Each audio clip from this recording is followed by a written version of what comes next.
ದೇಶವು ರೈತರ ಹಿತಾಸಕ್ತಿಯೊಂದಿಗೆ ಎಂದಿಗೂ ರಾಜಿ ಮಾಡಿಕೊಳ್ಳುವುದಿಲ್ಲ ಎಂದು ಪ್ರಧಾನಿ ನರೇಂದ್ರ ಮೋದಿ ಹೇಳಿದ್ದಾರೆ. ದೆಹಲಿಯಲ್ಲಿ ನಡೆದ ಎಂಎಸ್ ಸ್ವಾಮಿನಾಥನ್ ಶತಮಾನೋತ್ಸವ ಅಂತಾರಾಷ್ಟ್ರೀಯ ಸಮ್ಮೇಳನವನ್ನು ಉದ್ದೇಶಿಸಿ ಮಾತನಾಡಿದ ಅವರು, ರೈತರ ಆದಾಯವನ್ನು ಹೆಚ್ಚಿಸಲು ಮತ್ತು ಕೃಷಿ ವೆಚ್ಚಗಳನ್ನು ತಗ್ಗಿಸಲು ಸರ್ಕಾರ ನಿರಂತರವಾಗಿ ಶ್ರಮಿಸುತ್ತಿದೆ. ಆಹಾರ ಉತ್ಪಾದನೆಯಲ್ಲಿ ಭಾರತವನ್ನು ಸ್ವಾವಲಂಬಿಯನ್ನಾಗಿಸುವ ಆಂದೋಲನವನ್ನು ಡಾ ಸ್ವಾಮಿನಾಥನ್ ಅವರು ಮುನ್ನಡೆಸಿದ್ದರು. ಅವರ ಆಲೋಚನೆಗಳು ಭಾರತದ ಕೃಷಿ ವಲಯದಲ್ಲಿ ಇಂದಿಗೂ ಪ್ರಸ್ತುತವಾಗಿದ್ದು, ಅವುಗಳನ್ನು ಆಧರಿಸಿ ಸರ್ಕಾರ ಹಲವು ಯೋಜನೆಗಳನ್ನು ರೂಪಿಸಿ ಜಾರಿಗೊಳಿಸುತ್ತಿದೆ ಎಂದರು. ರೈತರು, ಪಶುಪಾಲಕರು, ಮೀನುಗಾರರು, ಹೈನುಗಾರರು ಸೇರಿದಂತೆ ಎಲ್ಲ ಕೃಷಿ ಪೂರಕ ವರ್ಗದವರ ಹಿತ ಕಾಯುವುದು ತಮ್ಮ ಸರ್ಕಾರದ ಮೊದಲ ಆದ್ಯತೆಯಾಗಿದೆ. ಈ ವಿಚಾರದಲ್ಲಿ ಯಾವುದೇ ರಾಜಿ ಇಲ್ಲ ಎಂದು ಹೇಳಿದರು. ದೇಶದ ಪ್ರಗತಿಗೆ ಕೃಷಿ ಸಾಮರ್ಥ್ಯವೇ ಆಧಾರ. ನಮ್ಮ ರೈತರ ಬಳಿ ಪಾರಂಪರಿಕ ಕೃಷಿಯ ಜ್ಞಾನ ಭಂಡಾರವಿದ್ದು, ಅದನ್ನು ಬಳಸಿಕೊಂಡು ರಾಸಾಯನಿಕ ಮುಕ್ತ ನೈಸರ್ಗಿಕ ಕೃಷಿಗೆ ಒತ್ತು ನೀಡುವ ತುರ್ತು ಅಗತ್ಯವಿದೆ.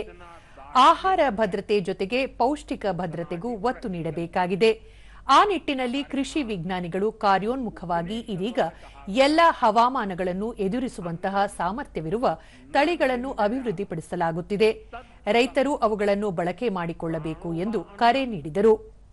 शरीरम अन्नादम प्राणे शरीरम प्रतिष्ठितम, अर्थात हमें अन्न की, अनाज की अवहेलना या उपेक्षा नहीं करनी चाहिए.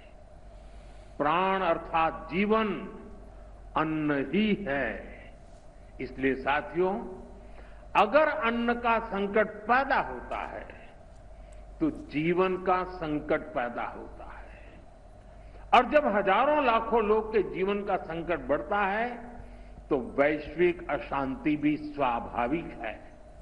इसलिए MS Swaminathan award for food and peace बहुत ही अहम है. किसानों की ताकत को देश की प्रगति का आधार माना है.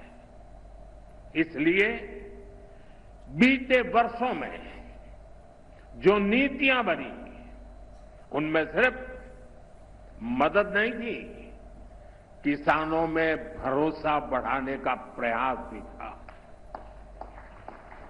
पीएम किसान सम्मान निधि से मिलने वाली सीधी सहायता ने ರೈತರಿಗೆ ಅನುಕೂಲವಾಗುವಂತೆ ಪಿಎಂ ಕಿಸಾನ್ ಸಮ್ಮಾನ್ ನಿಧಿ, ಫಸಲ್ ಬಿಮಾ ಯೋಜನೆ, ಕೃಷಿ ಸಿಂಚಾಯಿ ಯೋಜನೆ, ಕಿಸಾನ್ ಸಂಪದ ಯೋಜನೆ ಹಾಗೂ ಇತ್ತೀಚೆಗೆ ಧನಧಾನ್ಯ ಯೋಜನೆಯನ್ನು ಆರಂಭಿಸಿ ಅವುಗಳನ್ನು ಜಾರಿಗೊಳಿಸಲಾಗಿದ್ದು, 10,000 ರೈತ ಉತ್ಪನ್ನ ಸಂಸ್ಥೆಗಳನ್ನು ಸ್ಥಾಪಿಸಲಾಗಿದೆ.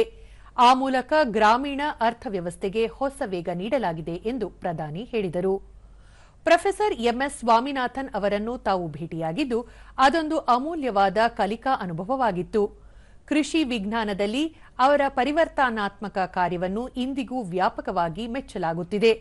ಅಂತಹ ಸಾಧಕರನ್ನು ಭಾರತ ರತ್ನದೊಂದಿಗೆ ಗೌರವಿಸುವ ಅವಕಾಶ ನಮ್ಮ ಸರ್ಕಾರಕ್ಕೆ ಸಿಕ್ಕಿದೆ ಎಂದು ಪ್ರಧಾನಿ ಈ ಸಂದರ್ಭದಲ್ಲಿ ಹೇಳಿದರು. पीएम किसान संपदा योजना ने नई फूड प्रोसेसिंग यूनिट्स, भंडारण के अभियान को भी गति दी है. हाल ही में पीएम धन धान्य योजना को भी मंजूरी दी गई है.